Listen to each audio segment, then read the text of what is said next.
Secondly, we have to understand the dominance of selfishness, the dominance of selfishness.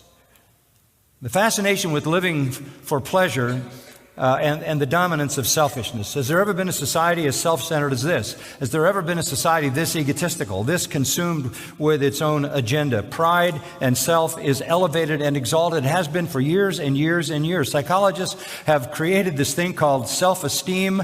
That is a satanic idea. You're not as important as you think you are. You're far less important than you think you are, and so am I. So are all of us.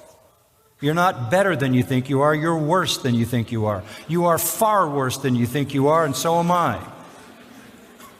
In God's eyes, you are inconceivably sinful.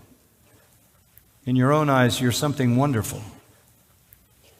Has there ever been such an egotistical culture?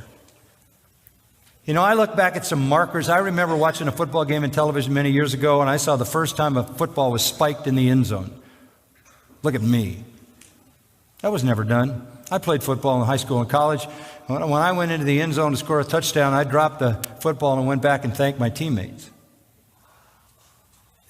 Then it became, look at me. Draw attention to me. I remember when Muhammad Ali said, I am the greatest. He didn't leave a legacy of boxing in the world. He left a legacy of ego in the world. That's like a byword for the culture. I'm the greatest.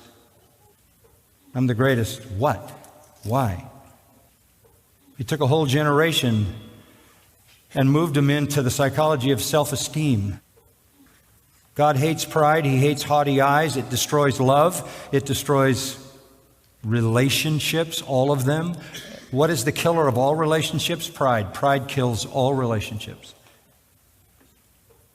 It kills care, it kills sacrifice, it kills kindness, it kills the supreme virtue of all virtues, humility. Only humble people love. That's why Proverbs 8:13 says, pride and arrogance I hate, says the Lord. Proverbs 11:2 says, when pride comes, then comes dishonor. It does the opposite. You notice that? When pride comes, then comes dishonor. Pride doesn't honor you, it dishonors you. Proverbs 13:10 says, through pride comes strife, because it destroys relationships. Proverbs 16:18, pride goes before destruction. Proverbs 29:23, a man's pride shall bring him low. And then it says, honor belongs to the humble. James and Peter both said in the New Testament, God exalts the humble and abases the proud.